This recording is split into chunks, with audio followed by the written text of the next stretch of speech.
Being a kind person is a pretty admirable trait, right? But that same kindness can leave us emotionally vulnerable. Have you ever thought about whether your good deeds and empathy have made you feel exposed or hurt? The truth is, when we open our hearts and connect with others, we risk getting hurt. So, how do we balance kindness and vulnerability without losing who we are? Let's dive into this intriguing relationship and see how we can navigate these emotional waters together. Kindness is all about those selfless actions, the willingness to help others without expecting anything back. Whether it's lending a listening ear, giving a kind gesture, or flashing a smile at a stranger, these actions are part of what makes us good. But being kind doesn't mean being naive. Often, true kindness takes courage to put ourselves out there, even knowing it might leave us exposed to emotional wounds. On the flip side, vulnerability is just part of being human. It's about being open and showing our feelings, even when it might lead to pain or rejection. This emotional vulnerability can actually be a fertile ground for personal growth because it lets us form deeper connections with those around us. But how do we find that balance between being kind and protecting ourselves emotionally? This back and forth between kindness and vulnerability is fascinating. When we choose to be kind, we open the door to meaningful connections, but we also become susceptible to misunderstandings or a lack of reciprocity.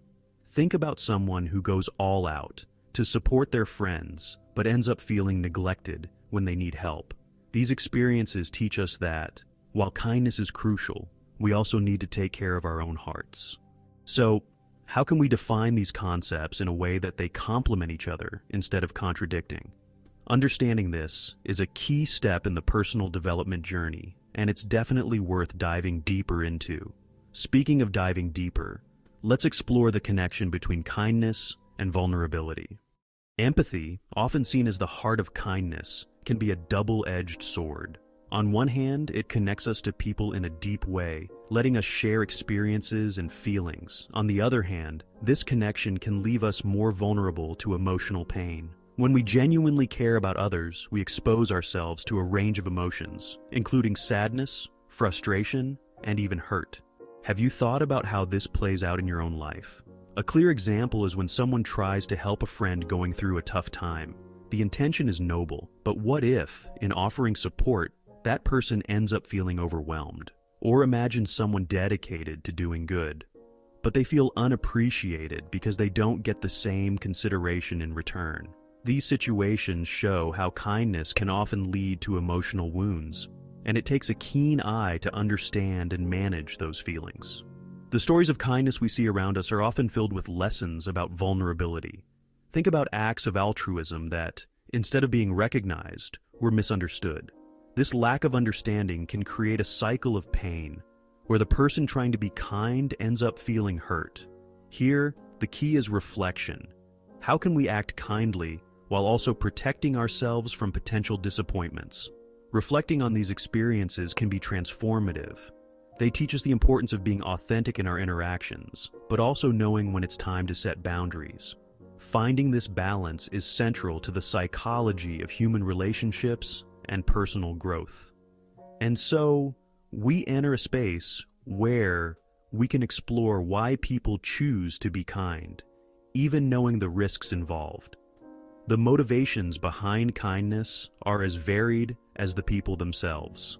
A lot of the time, the drive for connection and validation fuels this kindness. When we act kindly, we're not just helping others, we're also looking for a positive reflection in our lives.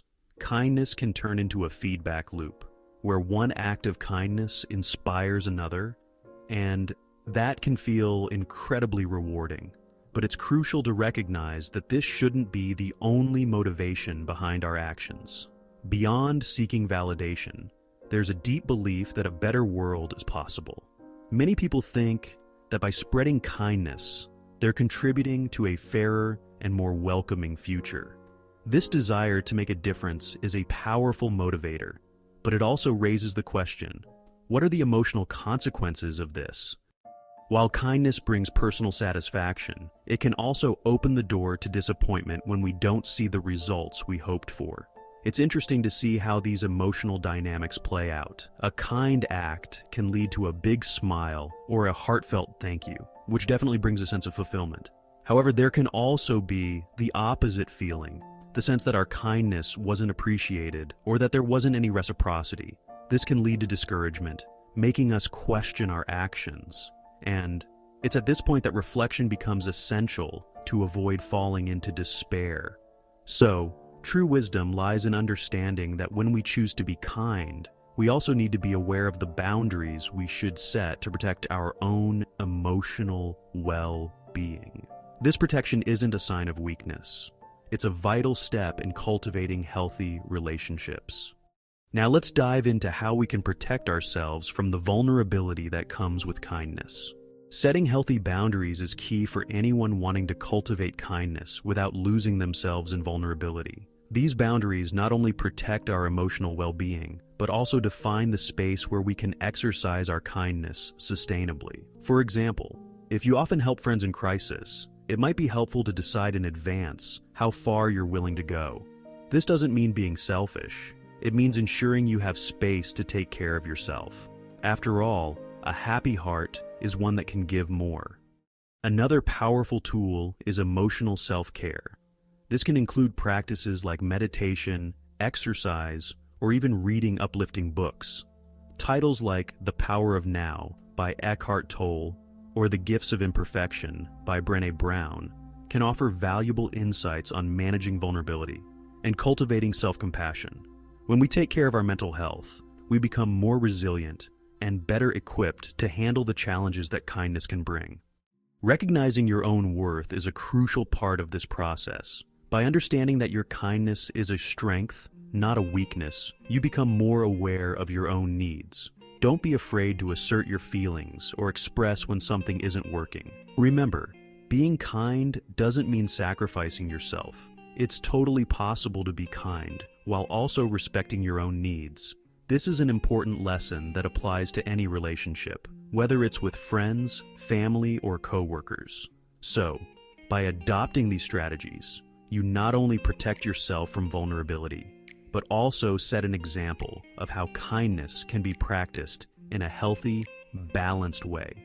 As we navigate these reflections, it's essential to remember that all these issues are interconnected and lead us to new insights on how to deal with kindness and vulnerability in our lives.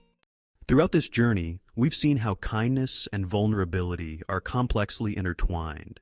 It's clear that being kind can leave us more exposed, but it also gives us valuable opportunities for connection and personal growth. Finding this balance is a journey that requires self-awareness and practice, and each of us can learn to manage these emotions more effectively. After all, life is a constant learning experience, and reflecting on our experiences is what helps us evolve. So how do you handle your own kindness and vulnerability? That's a question that can spark rich discussions and deep reflections. It's important for you to think about your experiences and how they've shaped your views on these topics. Don't hesitate to share your stories in the comments. It can be inspiring for both you and others. As we explore these issues, it's vital to remember that every step towards self-awareness is an investment in your personal and emotional development. And now, with these reflections in mind, let's move to the final part where we can consolidate everything we've learned and inspire action in our community. Thanks for joining us on this journey through the complex relationship between kindness and vulnerability. It's crucial to remember that while kindness is a powerful force, it needs to be balanced with protecting our own emotional well-being. Now that you've got these tools and insights, how do you plan to apply them in your life? What you've learned here can truly transform your interactions and help create healthier, more rewarding relationships.